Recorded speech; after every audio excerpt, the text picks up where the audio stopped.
ബ്രിട്ടീഷുകാർ സ്വീകരിച്ച ആ കുതന്ത്രമുണ്ടല്ലോ, അതേ കുതന്ത്രമാണ് ഇന്ന് കേരളം ഭരിച്ചുകൊണ്ടിരിക്കുന്ന ചില ചുവന്ന പ്രത്യയശാസ്ത്രക്കാരും സ്വീകരിച്ചുകൊണ്ടിരിക്കുന്നത് എന്ന് നാം തിരിച്ചറിയേണ്ടതുണ്ട്.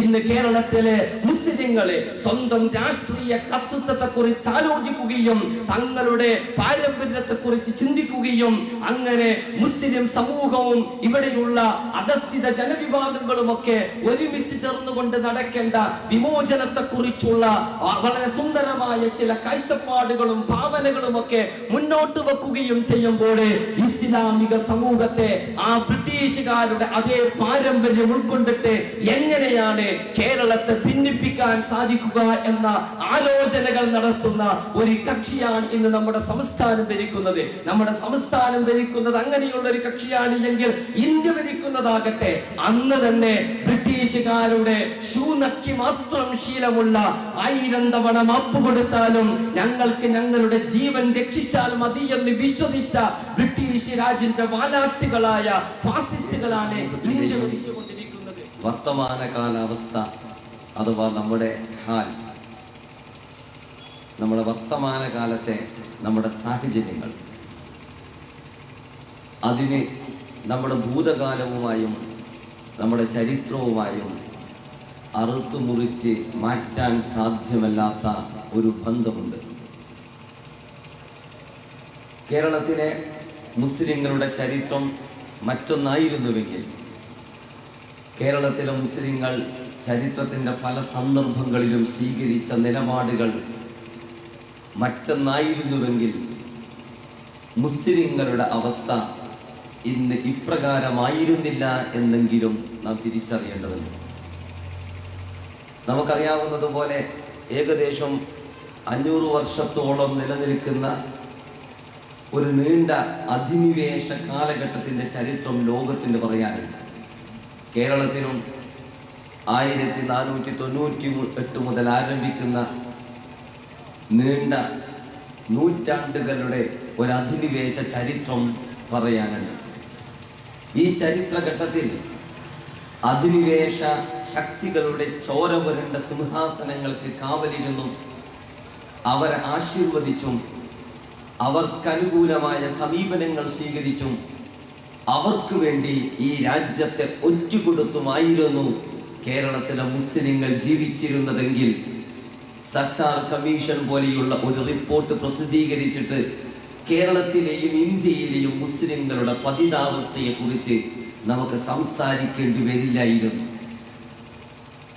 കേരളത്തിലെയും അതുപോലെ തന്നെ ബംഗാളിലെയും ഒക്കെ ഈസ്റ്റ് ഇന്ത്യ കമ്പനിയുടെയൊക്കെ വാലാട്ടികളായി ഇന്ത്യയിലെ മുസ്ലിങ്ങൾ പെരുമാറിയിരുന്നുവെങ്കിൽ അവർക്ക് അവരുടെ വർത്തമാനകാലം മറ്റൊന്നാകുമായിരുന്നു എന്നാണ് ഞാൻ സൂചിപ്പിക്കുന്നത്. മറിച്ച് അധിനിവേശ ശക്തികൾ ഈ രാജ്യത്തെ വിഴുങ്ങാൻ വേണ്ടി കടന്നു വന്നപ്പോൾ അതിനെതിരെ ഐതിഹാസികമായ ഒരു ചെറുത്തുനിൽപ്പ് തന്നെ, ഒരുപക്ഷെ ലോക ചരിത്രത്തിലെ തന്നെ അത്ഭുതകരമായ ഒരു ചരിത്രപ്രസിദ്ധമായ ചെറുത്തുനിൽപ്പിന് നേതൃത്വം കൊടുത്തു എന്ന ഒരു പാരമ്പര്യം ഇസ്ലാമിന് പറയാനുണ്ട്. ആ പാരമ്പര്യം പോലും മുസ്ലിം സമൂഹത്തിന് ലഭിച്ചത് ഇവിടെ സൂചിപ്പിച്ച ആലി മുസ്ലിയാരും വാരിയംകുന്ന് അഹമ്മദ് ഹാജിയും അതുപോലെ തന്നെ അതിനു മുമ്പ് മമ്പുറം തങ്ങന്മാരും അതിനു മുമ്പ് സൈനുദ്ദീൻ മഖ്ദൂമുമാരും ഒക്കെ ഇസ്ലാമാകുന്ന ഒരു വിശ്വാസ പ്രമാണത്തെ മനസ്സിലാക്കിയില്ലായിരുന്നുവെങ്കിൽ, ഇസ്ലാമാകുന്ന ഒരു മഹത്തായ ദർശനത്തെ ഉൾക്കൊണ്ടില്ലായിരുന്നുവെങ്കിൽ അവരുടെ പ്രവർത്തനം മറ്റൊന്നാകുമായിരുന്നു.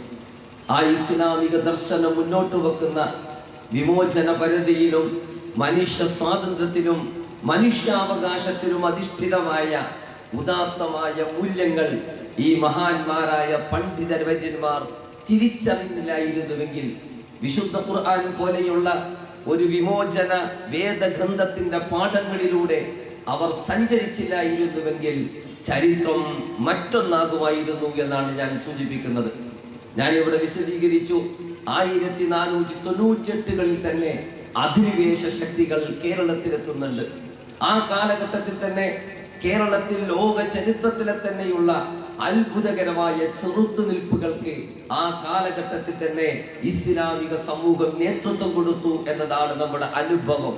വാസ്കോ ഡി ഗാമ കോഴിക്കോട്ട് കപ്പലിറങ്ങുകയും കോഴിക്കോട്ടെ സാമൂതിരി രാജാവിനോടും കൊച്ചിയിലെ രാജാവിനോടും കേരളത്തിന്റെ പടിഞ്ഞാറൻ തീരപ്രദേശങ്ങൾ ഒന്നടങ്കം തന്നെ തങ്ങളുടെ നിയന്ത്രണത്തിലായിരിക്കും നാളെ മുതലെന്നും ഇവിടെ ആര് വന്ന് കച്ചവടം ചെയ്യണമെന്നും ആരൊക്കെയാണ് ഈ നാട്ടിലേക്ക് വരേണ്ടത് എന്നുമൊക്കെ ഞങ്ങൾ തീരുമാനിച്ചു കൊള്ളുമെന്നും ആയുധ മികവിന്റെ ഫലത്തിൽ പറഞ്ഞപ്പോഴേ ഇവിടെയുള്ള രാജാക്കന്മാർ എന്ത് ചെയ്യണമെന്നറിയാതെ പതച്ചു നിന്ന ഒരു ചരിത്ര പശ്ചാത്തലത്തിലാണ് സൈനുദ്ദീൻ മഖ്ദൂമൻ ഒന്നാമെന്നതിൽ അറിയപ്പെടുന്ന മഹാപണ്ഡിതൻ അദ്ദേഹം തെഹ്‌രീൽ എന്ന പേരിൽ അറിയപ്പെടുന്ന തന്റെ ചരിത്ര പ്രസിദ്ധമായ ഗ്രന്ഥത്തിന്റെ രചന നൽകുന്നത്. തെഹ്‌രീൽ എന്ന് പറയുന്ന ഒരു ഗ്രന്ഥം അതൊരു മതഗ്രന്ഥമായിരുന്നു. മതം രാഷ്ട്രീയത്തിൽ ഇടപെടുന്നു എന്നും രാഷ്ട്രീയം ഞങ്ങൾക്ക് മാത്രം അവകാശപ്പെട്ടതാണ് എന്നും നിങ്ങൾ മതരാഷ്ട്രവാദികളാണ് എന്നും പറഞ്ഞ് വർത്തമാന കാലഘട്ടത്തിലെ കേരളത്തിലെ മുസ്ലിങ്ങളുടെ രാഷ്ട്രീയ കർത്തൃത്വം ചോദ്യം ചെയ്യുന്നവരായ മുഴുവൻ ആളുകളോട് നാം ചോദിക്കേണ്ട ഒരു ചോദ്യമാണ് ഈ ചോദ്യം. സൈനുദ്ദീൻ മഖ്ദൂം എന്ന് പറയുന്ന മഹാപണ്ഡിതൻ ജീവിച്ചത് 400 വർഷങ്ങൾക്ക് മുമ്പാണ്. ആ കാലഘട്ടത്തിലാണ് അദ്ദേഹം ഈ നാടിനെ അടക്കി ഭരിച്ച് നിയന്ത്രിക്കാൻ വേണ്ടി വൈദേശിക ശക്തികൾ ഈ രാജ്യത്തേക്ക് കടന്നു വന്നപ്പോൾ ആ വൈദേശിക ശക്തികൾക്കെതിരായ പോരാട്ടം എന്ന് പറഞ്ഞാല് മുസ്ലിങ്ങളുടെ ചരിത്രപരമായ ഒരു ബാധ്യതയാണ് എന്ന് പറഞ്ഞുകൊണ്ട് ഗ്രന്ഥം രചിക്കുന്നത്. സൈനുദ്ദീൻ മഖ്ദൂം ആ ഗ്രന്ഥം രചിക്കുക മാത്രമല്ല കേരളത്തിലെ പള്ളികളിലും മുസ്ലിം കേന്ദ്രങ്ങളിലും ഒന്നടങ്കം ആ ഗ്രന്ഥത്തിന്റെ ആ ചെറിയ ലഘുലേഖയുടെ കോപ്പികളെ വിതരണം ചെയ്യപ്പെടുകയും കേരളത്തിന്റെ വിവിധ ഭാഗങ്ങളിലുള്ള ജനകോടികളെ മുസ്ലിങ്ങളെ ഈ നാട്ടിലെ കോഴിക്കോട്ടെ നായർ രാജാവായിരുന്ന സാമൂതിരിയുടെ പിന്നിൽ അടിയുറച്ചു നിന്നുകൊണ്ട് പോർച്ചുഗീസ് അധിനിവേശത്തിനെതിരായ ചെറുത്തുനിൽപ്പിന് നേതൃത്വം കൊടുക്കുകയും ചെയ്തു. കൊച്ചിയിലെ വർത്തക പ്രമുഖരായിരുന്ന മരക്കാർ കുടുംബം അവർ സമ്പന്നരായിരുന്നു ഒരു ഭാഗത്ത്, മറുഭാഗത്തെ നാവികാഭ്യാസം അറിയുന്നവരായിരുന്നു. കോഴിക്കോട്ടേക്ക് കൊച്ചിയിൽ നിന്ന് യാത്ര ചെയ്തുകൊണ്ട് നായർ രാജാവായ സാമൂതിരിയോടൊപ്പം അവർ ചേർന്ന് നിന്നത് ഈ നാടിനെ നശിപ്പിക്കാൻ, ഈ നാട്ടിലെ നിലനിൽക്കുന്ന പതിറ്റാണ്ടുകളായി നിലനിൽക്കുന്ന സൗഹാർദ്ദ അന്തരീക്ഷം തകർക്കാന് അധിനിവേശ മോഹവുമായി കടന്നു വന്ന വൈദേശിക ശക്തികളെ ചെറുത്തു നിൽക്കുക എന്നത് തങ്ങളുടെ മതപരമായ ഒരു ബാധ്യതയാണ് എന്നും തിരിച്ചറിഞ്ഞുകൊണ്ടാണ് സൈനുദ്ദീൻ മഖ്ദൂം ഒന്നാമന് ശേഷം സൈനുദ്ദീൻ മഖ്ദൂം രണ്ടാമനും തുഖ്ഫ പോലെയുള്ള തുഖ്ഫത്തുൽ മുജാഹിദീൻ പോലെയുള്ള ഗ്രന്ഥങ്ങൾ രചിച്ചുകൊണ്ട് ഈ ഒരു മഹൽ കർത്തവ്യം തന്നെയാണ് ഇവിടെ നിറവേറ്റിയത്.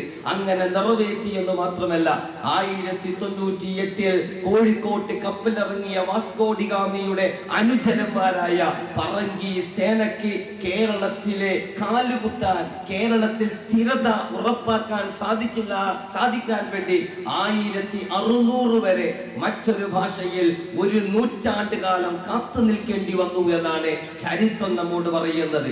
1 നൂറ്റാണ്ട് കാലം വൈദേശിക ശക്തികളെ ചെറുത്തു തോൽപ്പിച്ച ഒരു പാരമ്പര്യമുള്ള ഒരു സമുദായമാണ് ഈ സമുദായം. അതുകൊണ്ട് തന്നെ ഈ സമുദായത്തിന് സ്വാതന്ത്ര്യത്തെ കുറിച്ച് സംസാരിക്കാൻ, വിമോചനത്തെ കുറിച്ച് സംസാരിക്കാൻ, മനുഷ്യാവകാശത്തെ കുറിച്ച് സംസാരിക്കാൻ മാർക്സിന്റെയും ഏംഗൽസിന്റെയും ചിതലരിച്ച മാനിഫെസ്റ്റോ വായിക്കേണ്ടതില്ല. അവർക്ക് വിശുദ്ധ ഖുർആൻ മാത്രം വായിച്ചാൽ മതി എന്നാണ് ഞാൻ സൂചിപ്പിക്കുന്നത്. വമാലക്കും ലാ തുഖാതിലൂന ഫീ സബീലില്ലാഹ്, എന്തുപറ്റി നിങ്ങൾ എന്തുകൊണ്ട് അല്ലാഹുവിന്റെ മാർഗ്ഗത്തിൽ സമരം ചെയ്യുന്നില്ല? വൽ മുസ്തദഅഫീന മിനർ റിജാലി വൻ നിസാഇ വൽ വിൽദാൻ അല്ലദീന യഖൂലൂന റബ്ബനാ അഖ്രിജ്നാ മിൻ ഹാദിഹിൽ ഖറിയത്തിൽ ളാലിമി അഹ്ലുഹാ വജ്അൽ ലനാ മിൻ ലദുൻക വലിയൻ വജ്അൽ ലനാ മിൻ ലദുൻക നസീറാ. അടിച്ചമർത്തപ്പെട്ട മർദ്ദിതരായ ഈ നാട്ടിലെ സ്ത്രീകളുടെയും പുരുഷന്മാരുടെയും കുട്ടികളുടെയും വിമോചനത്തിന് വേണ്ടി അവരെ തങ്ങളെ രക്ഷിക്കണമേ എന്നും തങ്ങൾക്കൊരു നേതാവിനെയും രക്ഷകനെയും നിയോഗിച്ചു തരണമേ എന്നും പ്രാർത്ഥിച്ചുകൊണ്ടിരിക്കുന്ന മർദ്ദിതർക്ക് വേണ്ടി എന്തുകൊണ്ട് പോരാടുന്നില്ല എന്ന വിശുദ്ധ ഖുർആനിലെ വചനങ്ങളിൽ നിന്ന് തന്നെ പ്രചോദനം ഉൾക്കൊണ്ടുകൊണ്ടാണ് ഇതുപോലെയുള്ള ചരിത്ര ഗ്രന്ഥങ്ങൾ രചിക്കപ്പെട്ടത് എന്ന് നാം അറിയണം. ഫതുഹുൽ മുബീൻ എന്ന് പറയുന്ന ഒരു ഗ്രന്ഥം രചിച്ചപ്പോൾ ആ ഗ്രന്ഥം സമർപ്പിക്കുന്നത് പോലും, ആ ഫതുഹുൽ മുബീൻ എന്ന് പറയുന്ന ഗ്രന്ഥം സമർപ്പിക്കുന്നത് പോലും ലിസാമിരി, ഇവിടെയുള്ള അന്നത്തെ ഭരണാധികാരിയായ നായർ രാജാവായ സാമൂതിരിക്കാണ്. കാരണം ഈ നാട്ടിലെ മുസ്ലിങ്ങളോടൊപ്പം ചേർന്ന് നിന്നുകൊണ്ട് അധിനിവേശ ശക്തികളുടെ താല്പര്യങ്ങളെ ചെറുത്തു തോൽപ്പിക്കാനും മുസ്ലിങ്ങളുടെ ഇവിടെ ജീവിക്കാനുള്ള അവകാശത്തെ സംരക്ഷിക്കാനും പ്രവർത്തിച്ച ആ ഭരണാധികാരിക്ക് അങ്ങനെയുള്ള ഒരു ഗ്രന്ഥം സമർപ്പിക്കാൻ പോലും ഈ നാട്ടിലെ മഹാപണ്ഡിതന്മാരെ ചരിത്രത്തിലെ മുന്നോട്ട് വരികയുണ്ടായി.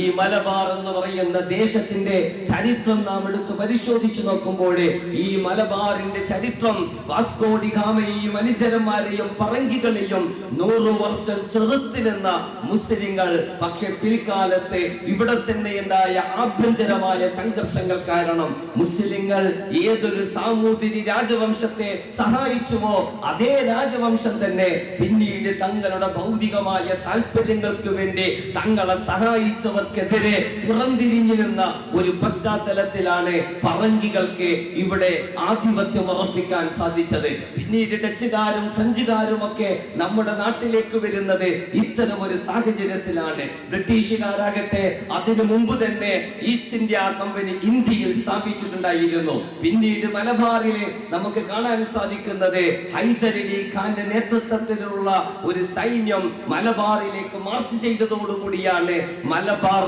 മൈസൂർ ഭരണകൂടത്തിന്റെ ഭാഗമായി തീരുന്നത്. മലബാർ മൈസൂർ ഭരണകൂടത്തിന്റെ ഭാഗമായി തീർന്ന ആ നാളുകളിലാണ് ഹൈദരലി ഖാനും അദ്ദേഹത്തിന്റെ പുത്രൻ ടിപ്പു സുൽത്താനുമാണ് മലബാറിലെ മനുഷ്യരെ മനുഷ്യരായി പരിഗണിക്കുന്ന ഒരു മഹത്തായ സംസ്കൃതിക്ക് ഇവിടെ ജീവൻ കൊടുത്തത്. ഇവിടെ അടിമ ഉടമ സമ്പ്രദായം ഉണ്ടായിരുന്നു, ജന്മി കുടിയാന്മാർ സമ്പ്രദായം ഉണ്ടായിരുന്നു. അടിമകളെ പോലെ മനുഷ്യരായി പോലും പരിഗണിക്കപ്പെടാതെ താഴ്ന്ന ജാതിയിൽപ്പെട്ട ജനങ്ങളെ അവഹേളിക്കപ്പെടുകയും അവജ്ഞയോടുകൂടി അവഗണിക്കപ്പെടുകയും ചെയ്ത ഒരു സംസ്കൃതി ഉണ്ടായിരുന്നു ഈ നാട്ടില്. താഴ്ന്ന ജാതിയിൽ പിറന്ന ആളുകൾക്ക് പൊതുവഴി എന്ന് പറയുന്ന ഒരു സങ്കല്പം തന്നെ ഇല്ല. അവരെങ്ങാനും ഏതെങ്കിലും ഒരു വഴിയിലൂടെ സഞ്ചരിച്ചാല് അവരുടെ മുമ്പിൽ ഉയർന്ന ജാതിയിൽ പിറന്നവൻ പ്രത്യക്ഷപ്പെട്ടാല് അതിന്റെ ശിക്ഷ പോലും താഴ്ന്ന ജാതിക്കാരൻ പേറേണ്ടി വരുന്ന ദുര്യോഗം ഈ നാട്ടിലുണ്ടായിരുന്നു. മാത്രമല്ല താഴ്ന്ന ജാതിയിൽ പിറന്ന സ്ത്രീകൾക്ക് സ്വന്തം ശരീരത്തിന്റെ നഗ്നത മാറിടം മറക്കാനുള്ള സ്വാതന്ത്ര്യം പോലും ഇല്ലാതെ അവരുടെ മാറിടമെല്ലാം എന്ന് പറഞ്ഞാല് ഉയർന്ന ജാതിക്കാരന്റെ നയന സുഖത്തിന് വേണ്ടിയുള്ളതാണ് എന്ന് വിശ്വസിച്ച ഒരു വൃത്തികെട്ട ഒരു സംസ്കൃതി ഉണ്ടായിരുന്നു. ഈ സംസ്കൃതിയെ കടമുഴക്കി എറിയാനാണ് ചുരുങ്ങിയ 30 വർഷം മാത്രം ഈ മലബാറിൽ ഭരണം നടത്തിയ ടിപ്പുവിന്റെയും ഹൈദരലി ഖാന്റെയും നേതൃത്വത്തിലുള്ള മൈസൂർ ഭരണകൂടം ശ്രമിച്ചത് എന്നും നമുക്ക് ചരിത്രം വായിക്കുമ്പോൾ കാണാൻ സാധിക്കും. പിന്നീട് 1792 മൈസൂർ രാജാവിന്റെ ടിപ്പുവുമായി ഉണ്ടായ ശ്രീരംഗപട്ടണം ഉടമ്പടിയോടുകൂടി ഈ മലബാറിന്റെ നിയന്ത്രണം ബ്രിട്ടീഷുകാരുടെ കൈവശം വരുന്നത്. ബ്രിട്ടീഷുകാരന്റെ കൈവശം മലബാറിന്റെ നിയന്ത്രണം വന്നപ്പോൾ ബ്രിട്ടീഷുകാര് ഈ നാട്ടിലെ ജാതി സമവാക്യങ്ങൾ ഉപയോഗപ്പെടുത്തിക്കൊണ്ട് ഈ നാട്ടിൽ നിലനിൽക്കുന്ന വ്യത്യസ്ത മതസമൂഹങ്ങളുടെ സാന്നിധ്യത്തെ ഉപയോഗപ്പെടുത്തിക്കൊണ്ട് തങ്ങളുടെ അധികാരം ഇവിടെ ഉറപ്പിച്ചു നിർത്താനുള്ള ഗൂഢമായ പദ്ധതികൾക്ക് നേതൃത്വം നൽകി. ജാതീയമായ പീഡനങ്ങൾ നിലനിന്നപ്പോൾ ആ പീഡനങ്ങൾ അവസാനിപ്പിക്കാൻ ശ്രമിച്ച ടിപ്പുവിന്റെ പിന്മുറക്കാരെ മുഴുവനും തന്നെ ഇവിടെയുള്ള ഒരു പ്രത്യേക ജനവിഭാഗത്തിന്റെ ശത്രുക്കളാക്കി മാറ്റാനുള്ള ആസൂത്രിതമായ ഗൂഢാലോചനകളെ ബ്രിട്ടീഷുകാർ നടത്തുകയുണ്ടായി. തീർന്നില്ല, ബ്രിട്ടീഷുകാർ തന്നെ കേരളത്തിലെ ജന്മി കുടിയാന്മാർ ടിപ്പുവിന്റെയും ഹൈദരലി ഖാന്റെയും കാലഘട്ടത്തിലെ അധികാരം നഷ്ടപ്പെട്ട് പല്ലുകൊഴിഞ്ഞ സിംഹങ്ങളെ പോലെ പരിണമിച്ച ഇവിടെയുള്ള കുടിയാന്മാരെ വീണ്ടും പുനരധിവസിപ്പിക്കാനും അവരെ കൂടുതൽ ശക്തിപ്പെടുത്താനും അവരെ ശാക്തീകരിക്കാനുമുള്ള ശ്രമങ്ങൾക്ക് നേതൃത്വം കൊടുത്തു. ഇന്ത്യയിലെ കേരളത്തിലുള്ള മലബാറിലുള്ള ജാതീയ ഉച്ചനീചത്വങ്ങളെയും ജന്മി കുടിയാൻ സമ്പ്രദായത്തെയും സമർത്ഥമായി ഉപയോഗപ്പെടുത്തിക്കൊണ്ട് കേരളം എന്ന് പറയുന്ന മലബാർ എന്ന് പറയുന്ന നാട്ടിലെ ആധിപത്യം നടത്താന് ബ്രിട്ടീഷുകാർ ശ്രമിച്ചപ്പോഴാണ് ബ്രിട്ടീഷ് വിരുദ്ധ പ്രക്ഷോഭം എന്ന് പറയുന്ന സ്വഭാവത്തിലെ പല സ്വഭാവത്തിലുള്ള പ്രക്ഷോഭങ്ങൾക്ക് കേരളം സാക്ഷ്യം വഹിച്ചത്. കേരളത്തിന്റെ ചരിത്രം പരിശോധിക്കുമ്പോൾ, മമ്പറം തങ്ങന്മാരുടെ ചരിത്രമൊക്കെ നമ്മളെടുത്ത് പരിശോധിച്ചു നോക്കുമ്പോൾ, വെളിയങ്കോട് ഉമർ ഖാദിയുടെയും ഒക്കെ ചരിത്രം എടുത്ത് പരിശോധിച്ചു നോക്കുമ്പോൾ, ബ്രിട്ടീഷ് കാലഘട്ടത്തിൽ നിലനിന്ന ഇതുപോലെയുള്ള തെറ്റായ സമ്പ്രദായങ്ങൾക്കെതിരെയുള്ള പ്രതികരണം എന്ന സ്വഭാവത്തിലെ പല സ്വഭാവത്തിനുമുള്ള പോരാട്ടങ്ങൾ ഇവിടെ നടന്നിട്ടുണ്ട് എന്ന് കാണാൻ സാധിക്കും. 1843 നടന്ന ചെറൂറിൽ പട എന്ന പേരിൽ അറിയപ്പെടുന്ന ചരിത്ര പ്രസിദ്ധമായ ആ സമരത്തിന്റെ പോലും കാരണമെടുത്ത് പരിശോധിച്ചു നോക്കുമ്പോൾ, സിരുത എന്ന് പറയുന്ന അടിയാള ജാതിയിൽപ്പെട്ട താഴ്ന്ന ജാതിയിൽപ്പെട്ട ഒരു സ്ത്രീ, അവളെ ചില പ്രത്യേകമായ കാരണങ്ങളാൽ അവറ്റയും അവഹേളനവും അവഗണനയും മാത്രം നൂറ്റാണ്ടുകളോളം ഏറ്റുവാങ്ങിയ ആ സ്ത്രീ അവരുടെ സ്വാതന്ത്ര്യത്തിന്റെയും വിമോചനത്തിന്റെയും ദർശനമായി ഇസ്ലാമിനെ മനസ്സിലാക്കിയപ്പോൾ പോലും ഇന്നലെ വരെ എന്റെ പുരയിടത്തിലും എന്റെ പണിയിടത്തിലും മാറുമറക്കാതെ കടന്നു വന്ന ഈ സ്ത്രീ എന്തിനാണ് ഇന്ന് മാറുമടച്ച് കടന്നു വന്നത് എന്ന് ചോദിച്ചിട്ട് ആ സ്ത്രീയുടെ മാറുമറച്ച വസ്ത്രം വലിച്ചു കീറാന് ഇവിടെയുള്ള ഒരു തമ്പ്രാൻ ശ്രമിച്ചപ്പോൾ ആ തമ്പ്രാനെതിരെയുള്ള പോരാട്ടം എന്ന അർത്ഥത്തിലാണ് മമ്പുറം തങ്ങളുടെ നേതൃത്വത്തിലുള്ള ഐതിഹാസികമായ പോരാട്ടത്തിന് കേരളം സാക്ഷ്യം വഹിച്ചത് എന്ന് നാം കേരളത്തിന്റെ ചരിത്രം നമ്മോട് പറയുന്നു. മറ്റൊരു ഭാഷയിൽ അടിച്ചമർത്തപ്പെടുകയും അവഹേളിക്കപ്പെടുകയും അവഗണിക്കപ്പെടുകയും ചെയ്യുന്ന ജനതയുടെ കൂടെ നിന്നുണ്ടായ ഒരു ചെറുത്തുനിൽപ്പിനായിരുന്നു ബ്രിട്ടീഷ് രാജിന്റെ കാലഘട്ടത്തിൽ കേരളം സാക്ഷ്യം വഹിച്ചത്. അത്തരം ചെറുത്തുനിൽപ്പുകളുടെ ഏറ്റവും രോമാഞ്ചജനകമായ ഒരു അധ്യായമായിട്ട് നമുക്ക് 1921 വിശേഷിപ്പിക്കാൻ സാധിക്കും. മലബാറിൽ ആധിപത്യം ഉറപ്പിക്കുകയും എന്നിട്ട് കുടിയാന്മാരെയും അതുപോലെ തന്നെ ഉയർന്ന ജാതിയിൽ പിറന്നവരെയും മുസ്ലിങ്ങളിൽ തന്നെയുള്ള സമ്പന്നന്മാരെയും ഉപയോഗപ്പെടുത്തിക്കൊണ്ട് ഈ നാടിനെ നശിപ്പിക്കാനും ഈ നാടിനെ കവർച്ച ചെയ്യാനും ശ്രമിച്ച ബ്രിട്ടീഷുകാർക്കെതിരെ ലോകതലത്തിൽ തന്നെ ഉയർന്നു വന്ന ഖിലാഫത്ത് മൂവ്മെന്റ് എന്ന് പറയുന്ന ഒരു അനുകൂലമായ സാഹചര്യത്തെ ഉപയോഗപ്പെടുത്തിക്കൊണ്ടാണ് ആലി മുസല്ലിയാരുടെ നേതൃത്വത്തിലും വാരിയംകുന്നിന്റെ നേതൃത്വത്തിലും 1921 ആഗസ്റ്റിലെ ഐതിഹാസികമായ ചെറുത്തുനിൽപ്പുകൾ സംഭവിക്കുന്നത്. ആ ചെറുത്തുനിൽപ്പിന്റെ വിശദാംശങ്ങളിലേക്ക് ഞാൻ പോകുന്നില്ല. ബ്രിട്ടീഷുകാരനോട് പടപൊരുതിക്കൊണ്ട് ബ്രിട്ടീഷുകാരൻ വിധിച്ച തൂക്കുമരവേറ്റ് വാങ്ങാനും ബ്രിട്ടീഷുകാരന്റെ വെടിയുണ്ടകൾക്ക് മുമ്പിൽ നെഞ്ചു വിരിച്ചു കാണിക്കാനും തയ്യാറായ ഈ ധീരനായ പോരാളികളെ ഒരിക്കലും തന്നെ ചോരപുരന്റെ സിംഹാസനങ്ങളുടെ പിന്നിൽ അടയിരുന്നുകൊണ്ട് ഞങ്ങൾ ജയിലിക്കുകയില്ല എന്നും തങ്ങളുടെ തല പോയാലും നിവർന്നു നിന്നുകൊണ്ട് തന്നെ അക്രമിയുടെ മുഖത്ത് നോക്കിക്കൊണ്ട് ഞങ്ങൾ ധീരതയോടുകൂടി ആ അഭിമാനം സംരക്ഷിക്കാൻ വേണ്ടി നീതിക്ക് വേണ്ടി പോരാടുമെന്ന് പ്രഖ്യാപിക്കുകയും ചെയ്തവരാണ്. ഇവർക്കിതിന് ധൈര്യം പകർന്നു കൊടുത്തത് ഞാൻ ഇവിടെ സൂചിപ്പിച്ചതുപോലെ അവരുടെ വിശ്വാസ പ്രമാണം തന്നെയാണ്. നിങ്ങൾ അക്രമം ചെയ്യുന്നവരോടൊപ്പം ചേർന്ന് നിൽക്കാൻ പാടില്ല. നിങ്ങൾ അക്രമികളോടൊപ്പം ചേർന്ന് നിന്നാലേ നിങ്ങളെ നരകം പിടികൂടുമെന്ന് പറയുന്ന വിശുദ്ധ ഖുർആനിലെ മഹത്തായ അധ്യാപനങ്ങൾ. നിങ്ങൾ നീതിപൂർവ്വം ജനങ്ങളോട് പെരുമാറുക. കാരണം നീതി എന്ന് പറഞ്ഞാല് തഖ്വയോട് ചേർന്ന് നിൽക്കുന്ന ഒന്നാണ്. അഫ്ദലുൽ ജിഹാദി കലിമത്തു ഹഖ്ഖിൻ ഇൻദ സുൽത്താനിൻ ജാഹിർ. മർദ്ദകനായ ഭരണാധികാരിയുടെ മുഖത്ത് നോക്കിക്കൊണ്ട് സത്യം വിളിച്ചു പറയലാണ് ഏറ്റവും ഉജ്ജ്വലമായ ജിഹാദ് എന്നൊക്കെ പ്രഖ്യാപിച്ച എന്നൊക്കെ പഠിപ്പിച്ച മഹത്തായ ഒരു ആശയ പ്രമാണത്തിൽ നിന്നും പ്രചോദനം ഉൾക്കൊണ്ടുകൊണ്ടാണ് ഈ പോരാട്ടം ഇവിടെ ഉണ്ടായത്. ഈ പോരാട്ടത്തെ ഇങ്ങനെ മനസ്സിലാക്കുന്നതിന് പകരം ഈ പോരാട്ടത്തെ തമസ്കരിക്കാനുള്ള ബോധപൂർവമായ ശ്രമം ഇവിടെ നടക്കുന്നു. ഇന്ന് മാത്രമല്ല, ഇന്നലെയും അതായിരുന്നു നടന്നത്. 1921 തന്നെ ബ്രിട്ടീഷുകാരന്റെ വാലാട്ടികളായ മാധ്യമ പ്രവർത്തകരും അതുപോലെ തന്നെ ആ കാലഘട്ടത്തിൽ ജീവിച്ച ആ കാലഘട്ടത്തിൽ ഇവിടെ പ്രവർത്തിച്ച പത്രങ്ങളും പ്രസിദ്ധീകരണങ്ങളും ഒക്കെ മലബാറിൽ നടന്ന ഐതിഹാസികമായ ഈ ചെറുത്തുനിൽപ്പിനെ ഹിന്ദു മുസ്ലിം രകളയായി ചിത്രീകരിക്കാനുള്ള ശ്രമങ്ങൾ ഉണ്ടായി. പിന്നീട് വർഗ സംഘടനത്തിലൊക്കെ വിശ്വസിക്കുന്ന മാർക്സിസത്തിന്റെ അടിസ്ഥാനത്തിൽ പ്രവർത്തിക്കുന്ന ചിന്തകന്മാർക്ക് ലോകത്ത് നടക്കുന്ന ഒരു സംഘടനത്തിനും മതം പങ്കുവഹിക്കുമെന്ന നടക്കുമെന്നോ ലോകത്തെവിടെയെങ്കിലും വർഗരഹിതമായ ഒരു ഭൂമികയിലെ ഒരു പോരാട്ടം നടക്കുമെന്നോ ഉൾക്കൊള്ളുക സാധ്യമായിരുന്നില്ല. അതുകൊണ്ട് തന്നെ അവരൊക്കെ ഈ പോരാട്ടത്തെ തെറ്റായി വ്യാഖ്യാനിക്കാനുള്ള ശ്രമങ്ങൾ നടത്തി. ഇത്തരം ഒരു സന്ദർഭത്തിലാണ് ഈ പോരാട്ടത്തിന്റെ ചരിത്രം എന്ന് പറഞ്ഞാല് ഇതൊരു മഹത്തായ വിശ്വാസ പ്രമാണവുമായി ഇതിന് ബന്ധമുണ്ട് എന്ന് SIOവിന് ഇവിടെ പറയേണ്ടി വരുന്നത്. സ്വാഭാവികമായ ആളുകൾ ചോദിക്കും, പണ്ടേതോ കാലത്ത് 100 വർഷം മുമ്പ് ഇവിടെയുള്ള മുസ്ലിങ്ങൾ നടത്തിയ ഒരു പോരാട്ടത്തെ മഹത്വവൽക്കരിക്കാനുള്ള ശ്രമങ്ങൾ നമ്മുടെ സാമൂഹിക ഘടനയിലെ അപകടമുണ്ടാക്കുകയില്ലേ എന്ന് സുഹൃത്തുക്കളെ, ഞങ്ങൾക്ക് പറയാനുള്ളത് ഈ ഒരു പോരാട്ടം ഒരു വർഗീയ കലാപമായിരുന്നില്ല. മുസ്ലിങ്ങൾ ഏതെങ്കിലും ഒരു പ്രത്യേക ജനവിഭാഗത്തിന് നേരെ നടത്തിയ കലാപമായിരുന്നില്ല. അധിനിവേശ ശക്തികൾ ആധിപത്യം ഉറപ്പിക്കാൻ ശ്രമിച്ചപ്പോഴേ ആധിപത്യത്തിനെതിരെയുള്ള ഒരു ചെറുത്തുനിൽപ്പായിരുന്നു ആ ചെറുത്തുനിൽപ്പ്. ആ ചെറുത്തുനിൽപ്പിനെ എങ്ങനെയാണ് ഇസ്ലാമികമായ പഠനത്തിലെ ആലി മുസല്ലിയാരും വാരിയംകുന്നത്ത് കുഞ്ഞഹമ്മദ് ഹാജിയും ഒക്കെ ഉൾക്കൊണ്ടത് എന്ന് അവരുടെ തന്നെ ഒരുപാട് പ്രസ്താവനകൾ നിങ്ങൾക്ക് ഈ മലബാർ ഹാൾ എന്ന് പറയുന്ന വെർച്വൽ എക്സിബിഷനിൽ വായിക്കാൻ സാധിക്കും.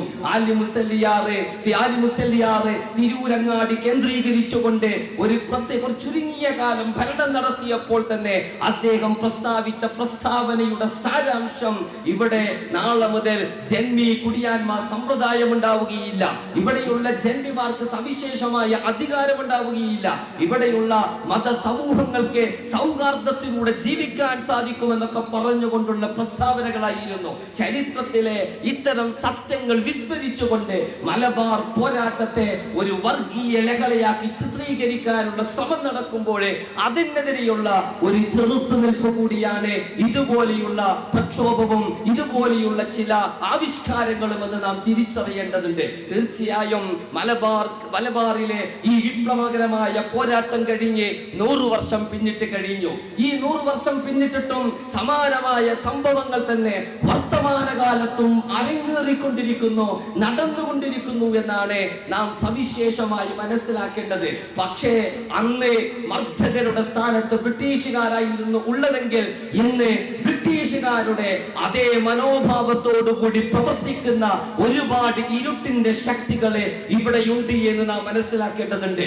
കേരളത്തിലെ മലബാറിലെ ബ്രിട്ടീഷുകാർക്കെതിരെ ഐതിഹാസികമായ ചെറുത്തുനിൽപ്പിന് നേതൃത്വം കൊടുക്കാൻ മുസ്ലിങ്ങളായ ധീരരായ പണ്ഡിതന്മാരും സാധാരണക്കാരും അവരോടൊപ്പം ഇവിടെയുള്ള ഒരുപാട് കീഴാള ജനവിഭാഗങ്ങളും ഒക്കെ പരസ്പരം കൈകോർത്ത് നിന്നപ്പോൾ അതിനെതിരെയുള്ള നീക്കവും ബ്രിട്ടീഷുകാർ കേരളത്തിൽ നടത്തിയിട്ടുണ്ട് ഈ കാലഘട്ടത്തിൽ എന്ന് ആ കാലഘട്ടത്തിന്റെ ചരിത്രം വായിക്കുമ്പോഴേ നമുക്ക് കാണാൻ സാധിക്കും. ഇവിടെയുള്ള മുസ്ലിം പ്രമാണിമാരെയും അതുപോലെ തന്നെ വില കൊടുത്തു വാങ്ങാൻ സാധിക്കുന്ന ചില പണ്ഡിതന്മാരെയും ഒക്കെ ഉപയോഗപ്പെടുത്തിക്കൊണ്ട് ബ്രിട്ടീഷുകാർക്കെതിരെ നടക്കേണ്ട ഈ അധിനിവേശ വിരുദ്ധ ചെറുത്തുനിൽപ്പിനെ അപ്രസക്തമാക്കാനുള്ള ചില ശ്രമങ്ങൾ ഇവിടെ ഉണ്ടായി. അതിനുവേണ്ടി ചില പ്രത്യേക യോഗങ്ങളും ചില പ്രത്യേക കൂട്ടായ്മകളും ഒക്കെ ബ്രിട്ടീഷുകാരുടെ നേതൃത്വത്തിലെ ഇവിടെ വിളിച്ചു ചേർക്കുകയുണ്ടായി.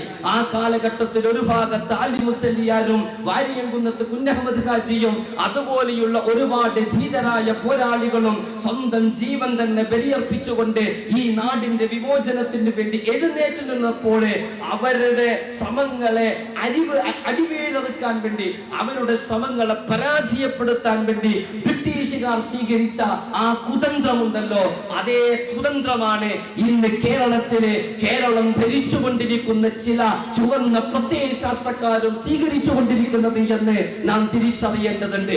ഇന്ന് കേരളത്തിലെ മുസ്ലിങ്ങളെ സ്വന്തം രാഷ്ട്രീയ കർത്തൃത്വത്തെ കുറിച്ച് ആലോചിക്കുകയും തങ്ങളുടെ പാരമ്പര്യത്തെ കുറിച്ച് ചിന്തിക്കുകയും അങ്ങനെ മുസ്ലിം സമൂഹവും ഇവിടെയുള്ള അധസ്ഥിത ജനവിഭാഗങ്ങളും ഒക്കെ ഒരുമിച്ച് ചേർന്നുകൊണ്ട് നടക്കേണ്ട വിമോചനത്തെ കുറിച്ചുള്ള വളരെ സുന്ദരമായ ചില കാഴ്ചപ്പാടുകളും ഭാവനകളും ഒക്കെ മുന്നോട്ട് വെക്കുകയും ചെയ്യുമ്പോൾ ഇസ്ലാമിക സമൂഹത്തെ ആ ബ്രിട്ടീഷുകാരുടെ അതേ പാരമ്പര്യം ഉൾക്കൊണ്ടിട്ട് എങ്ങനെയാണ് കേരളത്തെ ഭിന്നിപ്പിക്കാൻ സാധിക്കുക എന്ന ആലോചനകൾ നടത്തുന്ന ഒരു കക്ഷിയാണ് ഇന്ന് നമ്മുടെ സംസ്ഥാനം ഭരിക്കുന്നത്. നമ്മുടെ സംസ്ഥാനം ഭരിക്കുന്നത് അങ്ങനെയുള്ള ഒരു കക്ഷിയാണ് എങ്കിൽ ഇന്ത്യ ഭരിക്കുന്നതാകട്ടെ അന്ന് തന്നെ ബ്രിട്ടീഷുകാരുടെ ഷൂ നക്കി മാത്രം ശീലമുള്ള 1000 തവണ മാപ്പ് കൊടുത്താലും ഞങ്ങൾക്ക് ഞങ്ങളുടെ ജീവൻ രക്ഷിച്ചാൽ മതി എന്ന് വിശ്വസിച്ച ബ്രിട്ടീഷ് രാജ്യന്റെ വാലാട്ടുകളായ ഫാസിസ്റ്റുകളാണ് ഇന്ത്യ ഭരിച്ചുകൊണ്ടിരിക്കുന്നത്.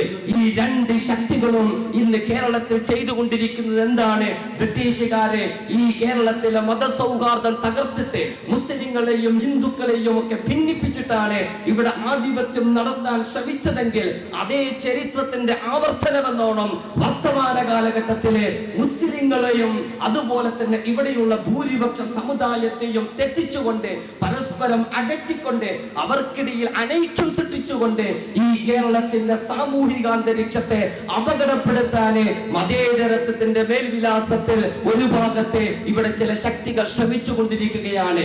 അവരുടെ ആവശ്യം വളരെ ചുരുങ്ങിയ ഒരു ആവശ്യം മാത്രമേ അവർക്ക് മുന്നോട്ട് വെക്കാനുള്ളൂ. മതം രാഷ്ട്രീയത്തിലേക്ക് കടന്നു വരാൻ പാടില്ല. അവരോട് ഞങ്ങൾക്ക് പറയാനുള്ളത് മതം രാഷ്ട്രീയത്തിലേക്ക് കടന്നു വരിക എന്നതൊക്കെ ഈ അടുത്ത നൂറ്റാണ്ടുകളിൽ സയ്യിദ് മൗദൂദിയെ പോലെയുള്ള ഏതോ ഒരു പുതിയ ഭീകരൻ ഉണ്ടാക്കിയ ആശയമാണ് എന്നും ഇസ്ലാമിന് അതിന് ബന്ധമൊന്നുമില്ല എന്നൊക്കെ സ്റ്റഡി ക്ലാസ് എടുത്ത് നടക്കുന്ന ഇവിടെയുള്ള ചുവന്ന സഖാക്കളോട് ഞങ്ങൾക്ക് സൂചിപ്പിക്കാനുള്ളത് സയ്യിദ് മൗദൂദി ജീവിക്കുന്നതിന്റെ 300-400 വർഷങ്ങൾക്ക് മുമ്പാണ് സൈനുദ്ദീൻ മക്തൂമുമാര് അവരുടെ ഗ്രന്ഥം രചിച്ചത്.